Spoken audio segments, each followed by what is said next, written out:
जूठा व्यापारी हिंदी कहानी। यदि आप मेरी चैनल में नए हो तो मेरी चैनल को सब्सक्राइब करें, शेयर करें और लाइक करें।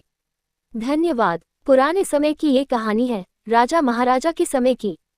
कहानी काफ़ी मज़ेदार है और पूरी पढ़ने पर आपको एक संदेश भी देती है, तो इसे पूरी सुनिए। एक गरीब आदमी को अपने राज्य में राह चलते हुए एक कपड़े की पोटली मिली।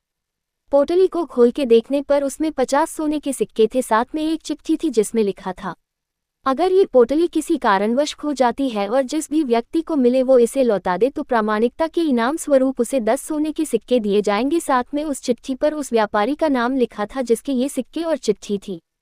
जिसे ये सिक्कों की पोटली मिली थी वो गरीब जरूर था पर प्रामाणिक भी था। उसने चिट्ठी पढ़कर जल्द से जल्द व्यापारी का पता लगा लिया और उसके घर पहुंच गया। व्यापारी अपने सिक्के खो जाने की वजह से काफ़ी दुखी था, इसलिए जब उसे पता चला कि ये गरीब आदमी उसके सिक्के लौटाने आया है तो उसकी खुशी का ठिकाना नहीं रहा। ये व्यापारी जितना अमीर था उतना ही लालची और मक्कार भी था। अपने सिक्के पाकर उसकी नीयत पलट गई और उसने सोचा कुछ ऐसा करता हूँ जिससे इस गरीब को एक भी फूटी कौड़ी ना देनी पड़े। वैसे भी ये गरीब मेरा क्या ही बिगाड़ लेगा। व्यापारी ने उस आदमी के हाथ से सिक्कों की पोटली लेकर तुरंत सिक्के गिन लिए और बोला, अच्छा तो तुमने पहले ही 10 सिक्के अपने हिस्से के निकाल लिए।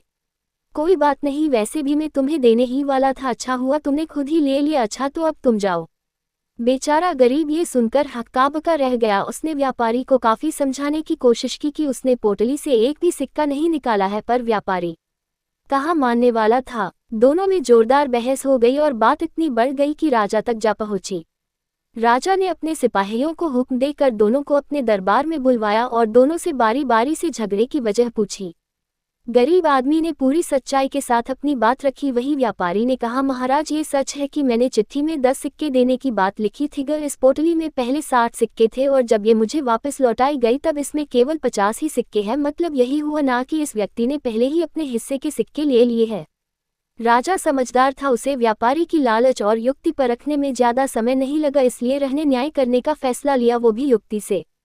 राजा ने वो सिक्कों की पोटली व्यापारी से लेकर उस गरीब आदमी को दे दी और व्यापारी से कहा कि मुझे यकीन है कि तुम सच बोल रहे हो कि तुम्हारी पोटली में 60 सिक्के होंगे, किंतु इस आदमी की बात और व्यवहार देख कोई ये नहीं कह सकता कि ये 10 सिक्कों के लिए झूठ बोल सकता है, क्योंकि ये चाहता तो सारे 60 सिक्के ही अपने पास रख लेता और तुम्हें लौटाने नहीं आता। इन सब बातों का मतलब यही निकलता है कि इसे जो पोटली मिली है जिसमें केवल 50 सिक्के थे वो किसी और की होगी और जब तक इसका सही मालिक नहीं मिलता ये सिक्के इसी आदमी के पास रहेंगे।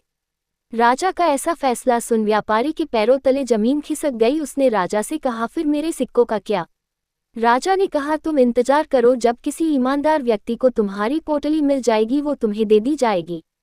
कहानी का मोरल, दोस्तों हमें अपने वचन और कथन से कभी पलटना नहीं चाहिए।